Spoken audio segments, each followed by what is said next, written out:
let's take a look at our tools available for treating MS. There's medications and there's lifestyle. And I think there's a time and place for both. And I think they can coexist, actually.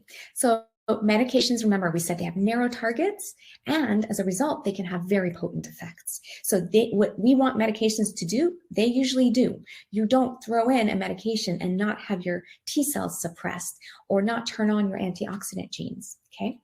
Lifestyle, on the other hand, as I showed you in that picture with the weaving, has broad effects. It's doing this fine tuning of your body systems, and it's working with your physiology. It's not doing anything drastic or dramatic, but it is putting into place things that just kind of bring things into balance. So what is the best way to treat MS? I think it's to use all of our tools. If as a young person, as most of us have been diagnosed, I was in my mid-30s, it was important for me to protect my brain and spinal cord health to the extent possible, because there were a lot of things I wanted to do in this life.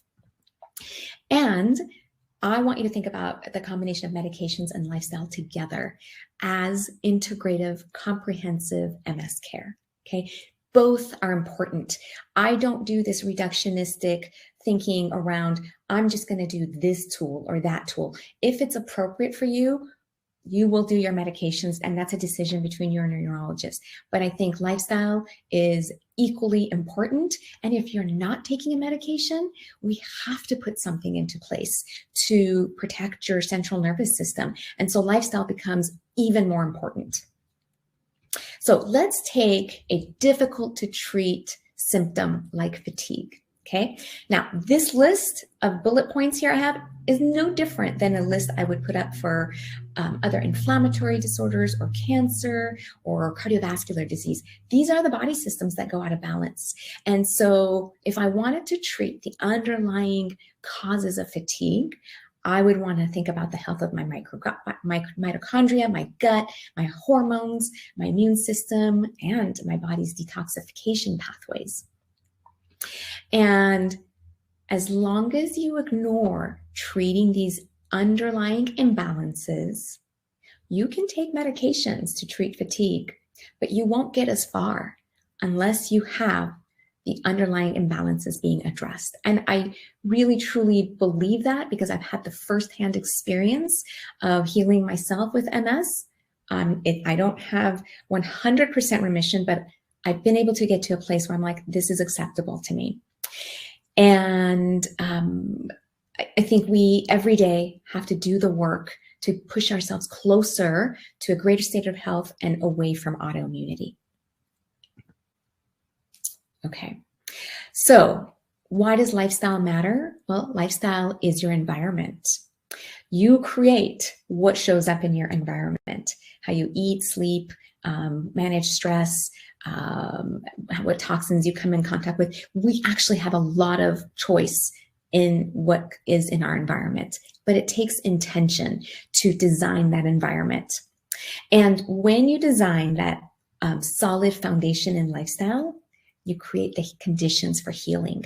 And what I mean by that is that if you can remove things that are damaging or stressful to the body, or that the body doesn't need, you can actually allow the body to be at a place where it can start restoring, regenerating, and rejuvenating, and not fighting stress in the body, but bringing things back into balance. So I always think about upstream versus downstream. I think of lifestyle habits as upstream. I want to go far back to where I think autoimmunity may have its roots and start working there with what was maybe in your environment at that point, which is maybe possibly still in your environment, and start addressing those underlying problems. And I think of medications as more of a downstream approach, and it's a reasonable approach, but it's different. Remember, it's narrow and it's potent, it works, but it's not everything. And so downstream approaches are generally when you're trying to treat the outcomes of a disease condition, right? Rather than the underlying conditions. So Another thing I think is important to have in your head as a visual is that lifestyle choices are dynamic.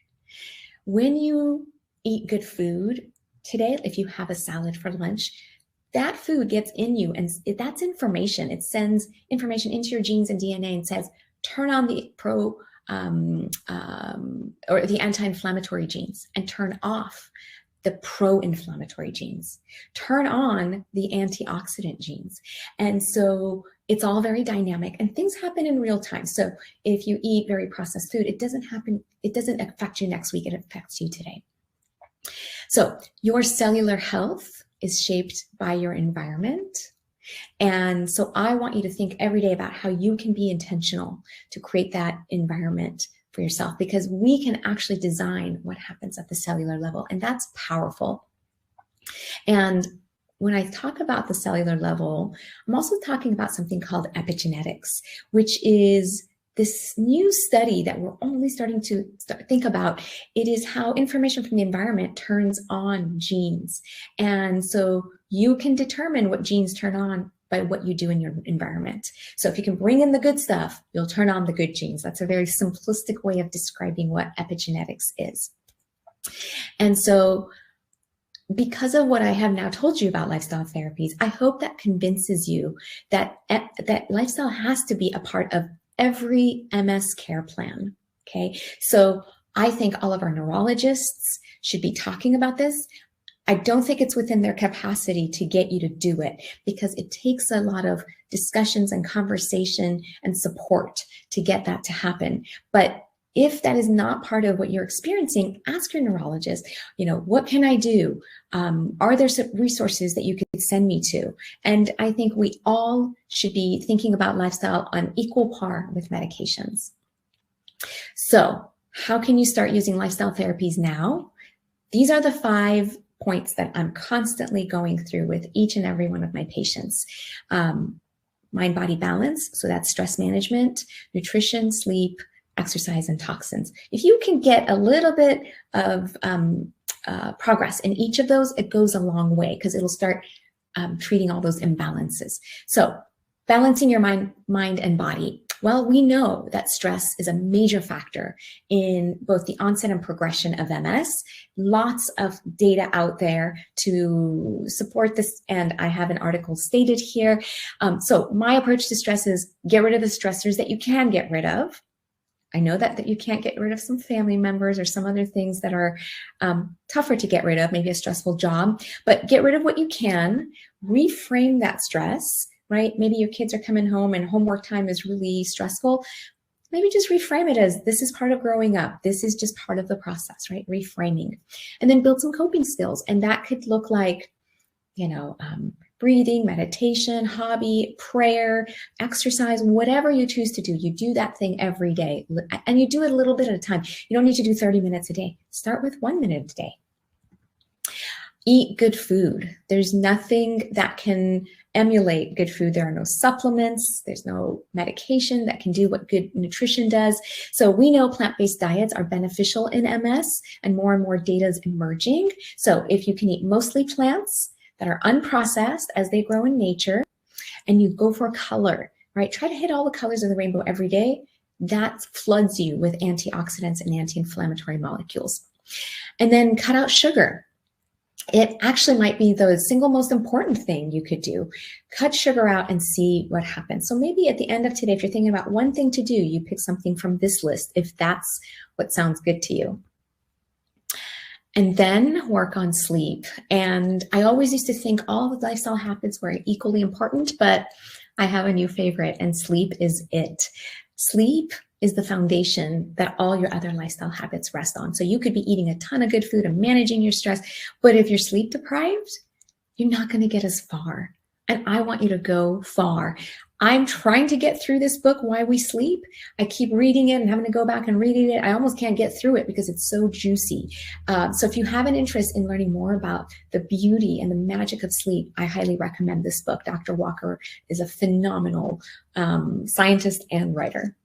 And so how do we work on sleep? Well, some easy things you can do. Spend time outside every day to recalibrate your circadian rhythms. These are the clocks in every cell of our body. Exercise every day. It's the best regulator of nighttime sleep. And then pick a nighttime bedtime routine and start working on it. Avoiding toxins is a big one. This is one that most of us don't hear about. Certainly our doctors don't talk about them, but we know toxins are associated with the onset of and progression of MS. Lots of data also to support that. So got to find where these toxins are, how to get away from them, and how to support your liver and other detox pathways. Okay, so this is where the energy is for you. Start working here. I think no matter where you start, it's a good place. And then move your body every day. Exercise is medicine. There is nothing that comes close to the benefits of exercise when it comes to pharmaceuticals. So, and these bullet points are wrong, but what I wanted to say was pick an exercise that you love and do it every day, and make it as simple as possible or as complex as possible, depending on how you feel that day. But I think it is important to do it every day because that gets us in a pattern and a habit. What I want to impress upon you is that we all deserve comprehensive MS care. As I said, it's the best way to get ahead of MS and to minimize the damage. So you got to get the right information. I know there's a lot online and it can be overwhelming, but you got to make sure that you're using the information that's safe, effective, and actionable. You know, we want to be able to put these things into practice. It's hard to do this in isolation. I probably spent 2 to 5 years doing it. I just wonder if I could have accelerated that if I had a group and a community, but I did much of it in isolation as I was learning it. And always set small goals and do a little bit every day. You don't need to set giant goals. That's not how change happens. Start small and eventually you'll want to add more. I want you to get empowered and get in the driver's seat of your health. It's a beautiful thing when a patient or a person living with MS goes, I get it. There's all these other tools that I want to tap into. And then they start learning and then there's no stopping them. And they're just coming in and asking me question after question. How do I do this? How do I do that? And I love that because I know that that person is going to go far. No matter what symptoms you're experiencing with MS, there's always a way to get better, right? And we're not talking about curing MS. I don't think that's within the realm of possibilities now. But I do think that we can each move towards greater health and less autoimmunity if we create that healing environment by the choices we make every day. And finally, I want to say to you that you are in charge of you. If you wait for your doctors, caregivers, family members, and friends to do this for you, it's actually never going to happen. We are all consultants to you. But at the end of the day, it's you who knows what's best for you. And you have to dig deep and go down into your knowing and really figure out what it is that you want. And then design the life and the environment that's going to get you there. Okay.